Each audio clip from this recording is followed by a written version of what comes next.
Mangyan is the generic name for the 8 indigenous groups found on the island of Mindoro, southwest of island of Luzon, the Philippines, each with its own tribal name, language, and customs. The total population may be around 100,000, but official statistics are difficult to determine under the conditions of remote areas, reclusive tribal groups and some having little if any outside world contact. The ethnic groups of the island, from north to south, are Iraya, Alangan, Tadyawan, Tawbuid, Buhid, Hanunoo. An additional group on the south coast is labeled Ratagnon. They appear to be intermarried with lowlanders. The group known on the east of Mindoro as Bangon may be a subgroup of Tawbuid, as they speak the western dialect of that language. They also have an alphabet which is called the Ambahan. Origins: the Mangyans were once the only inhabitants of Mindoro. Being coastal dwellers at first, they have moved inland and into the mountains to avoid the influx and influence of foreign settlers such as the Tagalogs, the Spanish and their conquests and religious conversion, and raids by the Moro. Today, the Mangyans live secludedly in remote parts of Mindoro but eventually comes down to the lowlands in order to make usual trades. Their sustenance are farming for their own crops, fruits, and hunting.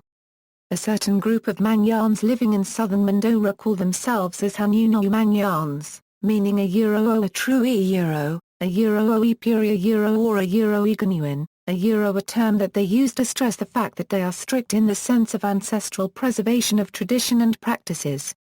Before the Spaniards arrived in Mindoro, the people traded with the Chinese extensively, with thousands of supporting archaeological evidences found in Puerto Galera and in written Chinese references.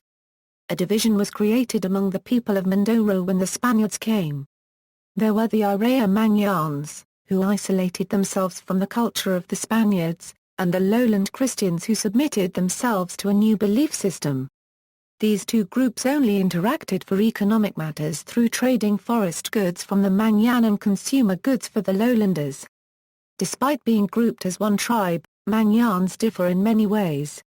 In comparison to the technological advance between the two geographical divisions, the southern tribes are more advanced as seen in their use of weaving, pottery and system of writing.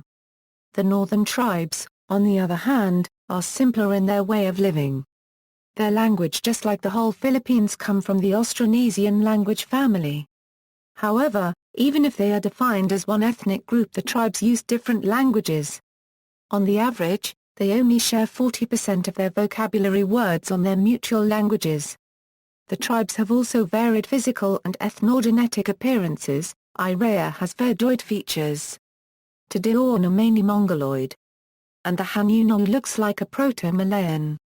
Another difference between tribes is the date of their arrival in the Philippines. Theory suggests that the southern tribes are already present by 900 AD while the northern tribes are believed to have arrived hundreds of years ahead of their southern peers. The Spanish authorities have documented their existence since their arrival in the 16th century. However, historians suggest that the Mangyans may have been the first Filipinos to trade with the Chinese. Examples of these are seen in the burial caves as porcelains and other potteries abound. However, not much ethnographic research has been made except for the tribal and linguistic differences that may lead to the indication that the tribes can be treated separately. Culture and practices: Mangyans lived in peaceful societies as compared to the head-hunting tribes of North Luzon and the brave defiant warrior tribes of the south.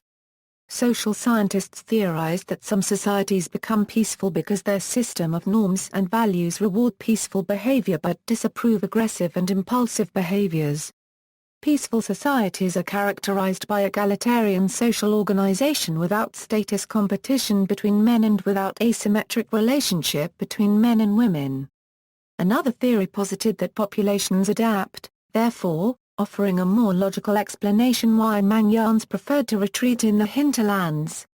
They accept peaceful submissiveness when they encounter lowland settlers, missionaries, traders and government officials. Mangyan are mainly subsistence agriculturalists, planting a variety of sweet potato, upland rice, and taro. They also trap small animals and wild pig. Many who live in close contact with lowland Filipinos sell cash crops such as bananas and ginger. Their languages are mutually unintelligible, though they share some vocabulary and use Hanunoo Cubdo script to write. Tawbuid and Buhid are closely related, and are unusual among Philippine languages in having an phoneme. Tawbuid is divided into Eastern and Western dialects. Western Tawbuid may be the only Philippine language to have no glottal phonemes, having neither nor. Their traditional religious worldview is, primarily animistic.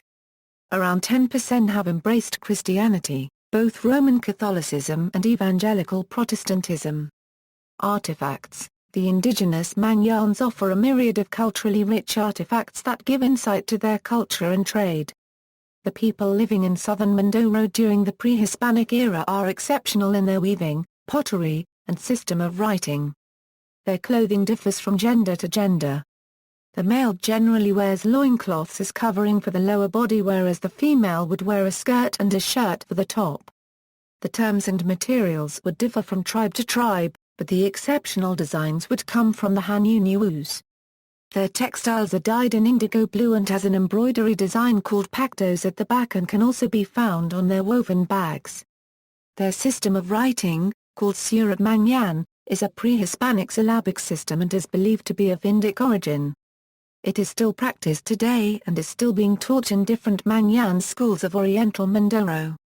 The Hanunoos also practice their own traditional poetry called the Ambahan, a rhythmic poetic expression with a meter of 7 syllables presented through recitation and chanting or is inscribed on bamboo.